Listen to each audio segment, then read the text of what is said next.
Et oui les amis, nous assistons à un retracement de marché sur les crypto-monnaies, sur le Bitcoin et les altcoins. Un retracement c'est quoi? C'est une correction de la tendance. Notre tendance actuelle est baissière, donc du coup la correction est à la hausse. Ok, donc on a une cassure du range que nous voyons ici, avec une clôture de bougie en daily. Ce qui est encourageant, c'est que les indicateurs RSI et MACD nous indiquent qu'il y a de la force sur le mouvement, donc ça c'est très intéressant. On n'est pas sur des zones de surachat, mais en tout cas, on a un encouragement et on n'a pas de divergence à ces niveaux de prix. Ça pourra nous permettre de continuer le mouvement. Jusqu'à quand ce retracement aura lieu? Ça, c'est la question. Donc pour ça, on va céder tout simplement des zones de résistance et de support. Et on va combiner ça avec quelques indicateurs. Donc déjà, les zones de support résistance, ici, on en a une. Ici, on en a une. Ok, donc là, c'est sur le mouvement tendanciel baissier depuis le mois de mars et on pourrait s'amuser à aller plus haut, mais en tout cas, pour l'instant, inutile d'aller autant. Ok, donc pour un retracement d'été, je doute qu'on aille au-delà de cette zone des 47 000 $. Quoique, bon, ça serait intéressant, mais voilà, très peu probable. En attendant, voilà, ici, on a déjà deux grosses zones de résistance et on va regarder un petit peu avec le Fibonacci ce qu'on peut constater, c'est que effectivement, la première zone de résistance qu'on a notée, elle tombe pile poil sur la zone du premier arrêt de Fibonacci, donc ça c'est intéressant. Et ensuite la seconde zone ici est entre les 61,8 et 78,6, correspond à une zone de distribution. Donc pour ma part, si on a de la force sur le short squeeze à venir, s'il y en a un, on aura la possibilité de potentiellement casser la résistance du premier arrêt et venir distribuer ici pour retomber. Parce que pour ma part, je pense que c'est uniquement un retracement, ce n'est pas une reprise de tendance haussière moyen-long terme. On va être amené à retester le niveau support actuel. Donc pour les investisseurs, ne vous inquiétez pas, vous n'allez pas rater le train si vous n'avez pas fini vos investissements ou si vous n'avez pas commencé vos investissements sur le Bitcoin. C'est juste l'opportunité d'avoir de la volatilité.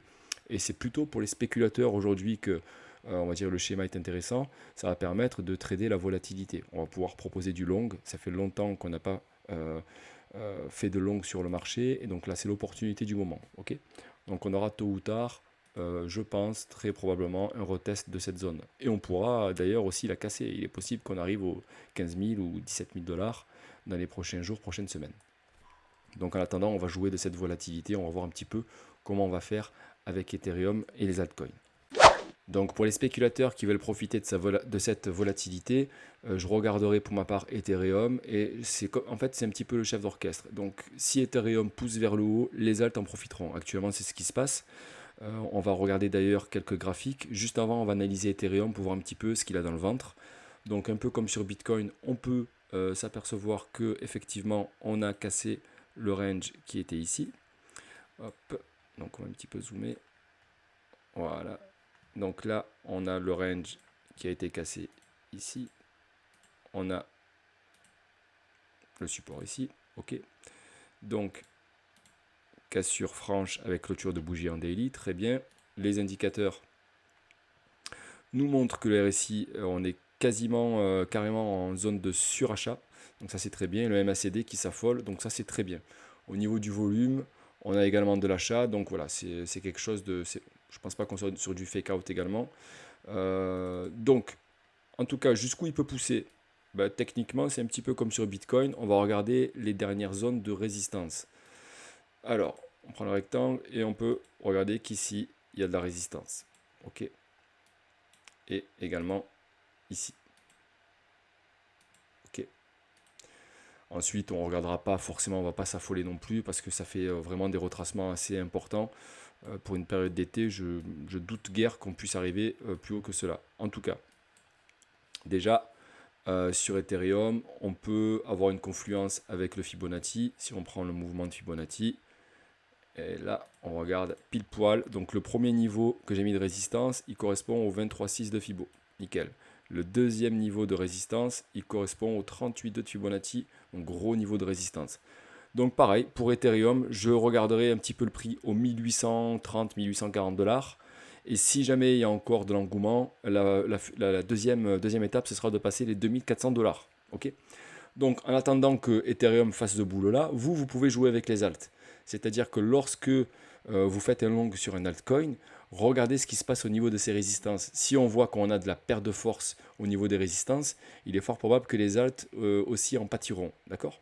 Donc essayez de jongler entre la force du marché côté Bitcoin. Bitcoin pousse Ethereum, Ethereum pousse les alts. Ok? Donc voilà un petit peu la mécanique à suivre. Juste pour information, j'ai mis donc ici voilà la paire Ethereum face à Bitcoin. C'est Ethereum qui a le dessus en ce moment.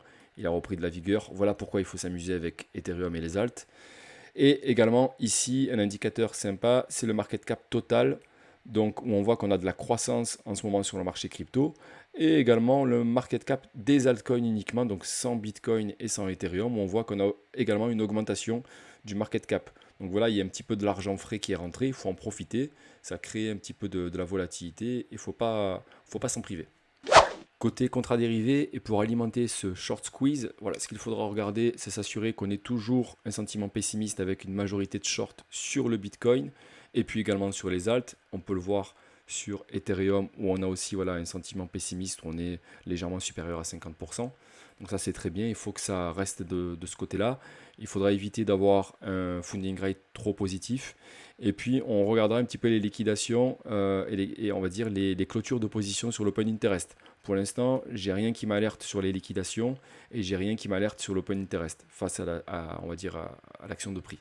Donc pour l'instant, rien ne fait que le short squeeze peut s'arrêter. On a tendance justement à voilà, avoir une open interest croissant, donc des gens qui rentrent en position et ça favorise justement la possibilité d'aller liquider les shorts. Donc ça c'est très bien, il faut que ça reste ainsi pour cette poussée haussière. Et on peut regarder également le Fear and Greed Index qui est toujours dans la peur. Et on regardera d'ailleurs que le sentiment du marché, que ce soit sur les réseaux sociaux, etc., reste pessimiste pour pousser justement au short. Parce qu'en fait, les réseaux sociaux dirigent un petit peu le sentiment sur les spéculateurs. Parce que quand on a justement une majorité qui est optimiste sur les réseaux sociaux, ça peut influencer les traders et ça peut justement diminuer le ratio long-short. Ok. Côté money management, plan de trading, j'ai fait une vidéo tuto donc, sur ma chaîne. N'hésitez pas à la regarder. Il y a même le fichier qui va bien pour s'entraîner à rentrer la taille de position correcte et de gérer son stop loss, etc. Donc ne vous faites pas liquider bêtement. Évitez justement l'excès de levier pour aller se faire liquider. Faites ça comme un pro, faites ça correctement et faites ça justement avec une bonne gestion du risque. Ok, donc je vous encourage à regarder ma vidéo, regardez-en d'autres même s'il le faut. En tout cas, voilà, ne perdez pas votre argent bêtement en pensant que c'est le dernier mouvement de l'année. Il y en aura toujours sur le trading, il y a toujours des opportunités. Donc voilà, n'ayez pas ce sentiment de FOMO, mais surtout voilà, prenez des décisions avec la tête froide et en ayant réfléchi, en ayant un plan. Et c'est comme ça que vous perdurerez justement dans ce milieu du trading. Sur ce, je vous dis peut-être à vendredi ou à la semaine prochaine pour un autre point marché. Ciao, ciao.